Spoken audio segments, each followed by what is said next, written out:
लेकिन चौथे दिन कुछ अजीब होने लगा। उस रात हल्की बारिश हो रही थी। बारिश के बूंदे खिड़की पर गिर रही थी और मैं अपने कमरे में सो रहा था। पर तभी अचानक मैंने किसी के पैरों की आवाज सुनी। ठीक मेरे खिड़की के बाहर से आ रहा था, जो कि मुझे डरावना इसलिए लगा क्योंकि धीरे धीरे वो आवाज मेरे तरफ ही बढ़ रही थी। दोस्तों, आज के भौतिक घटना के एपिसोड को हम अनुराग जी के पॉइंट ऑफ व्यू से सुनेंगे, जिनके साथ ये घटना वास्तव में घटा था। लेकिन दोस्तों, इससे पहले कि हम इस वीडियो में आगे बढ़ें, आप प्लीज इस चैनल को सब्सक्राइब करके इसे अपने दोस्तों के साथ शेयर जरूर करना, क्योंकि हम ऐसे वीडियोस हर शाम 6 बजे आपके लिए लाते रहते हैं।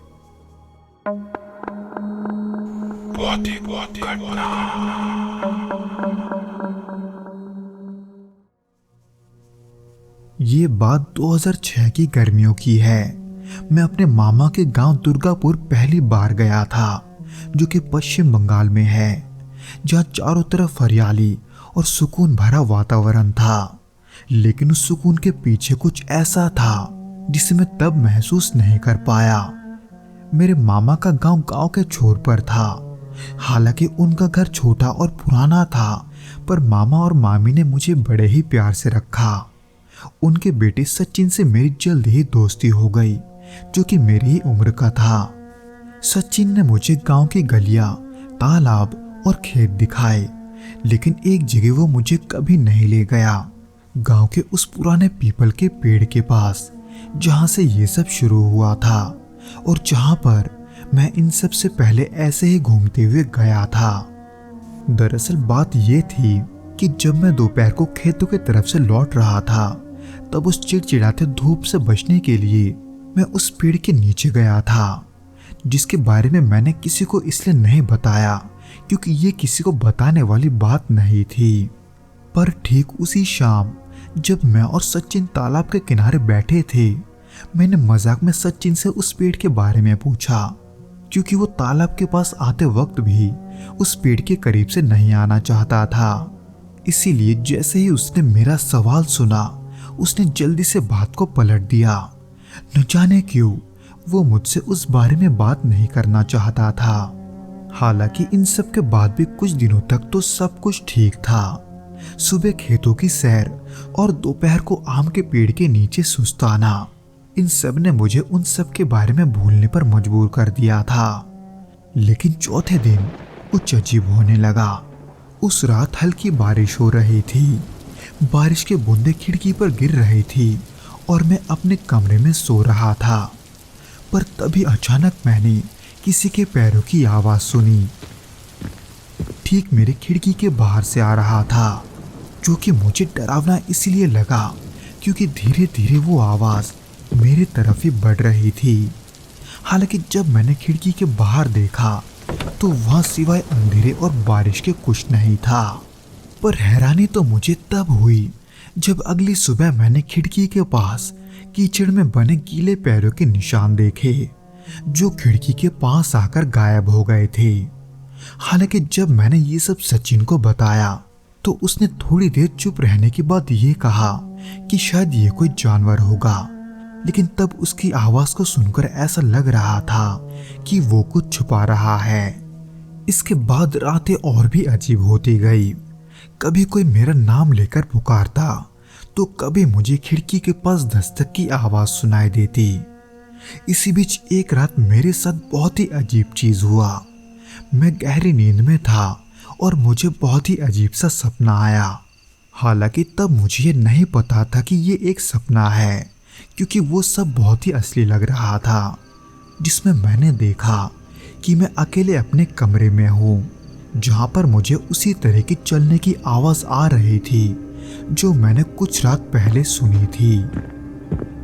पर इस बार वो आवाज मेरे कमरे और मेरे पीछे से आ रही थी। वो माहौल इतना डरावना था कि मैं उसे असली में महसूस कर पा रहा था।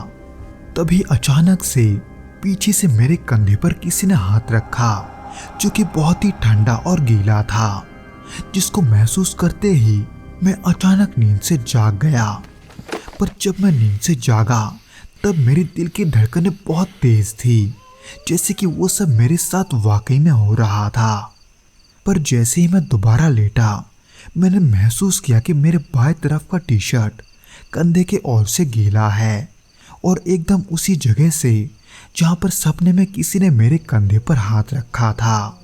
पर यह कोई इत्तेफाक था या हकीकत, मैंने इस सोच में परेशान होकर इसके बारे में किसी को नहीं बताया, यहाँ तक कि सचिन को भी नहीं, जबकि मैं अंदर से बहुत डरा हुआ था।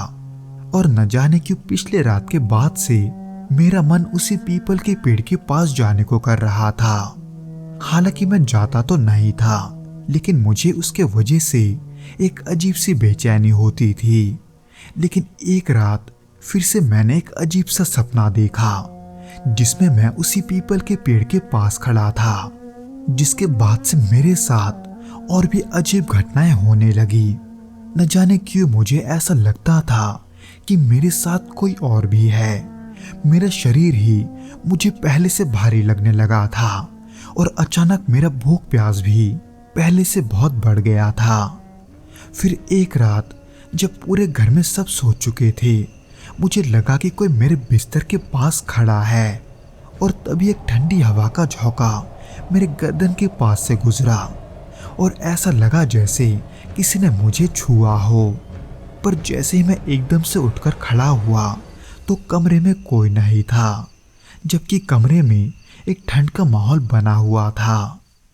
कई दिनों तक इन सब से परेशान होकर आखिर में मैंने मामा से इसके बारे में बात की।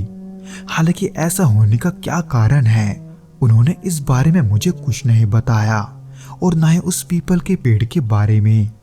उन्होंने मुझसे बस इतना कहा कि गांव के कुछ लोग पहले भी इस तरह की घटनाओं का सामना कर चुके हैं, जिसको कहकर वो मेरे परेशानी का उपाय करने लगे। मामा ने मुझसे कहा कि मुझे उनके साथ उसी पीपल के पेड़ के पास जाकर एक छोटा चढ़ावा चढ़ाना है। पर क्यों, इसका कारण मुझे आज भी नहीं पता। पर ये काम करने के बाद एक पंडित के पास जाकर उन्होंने मेरा नजर उतरवाया और फिर हम घर चले गए। उसके बाद से मुझे वैसा महसूस होना और उन अजीब सपनों का आना बंद हो गया।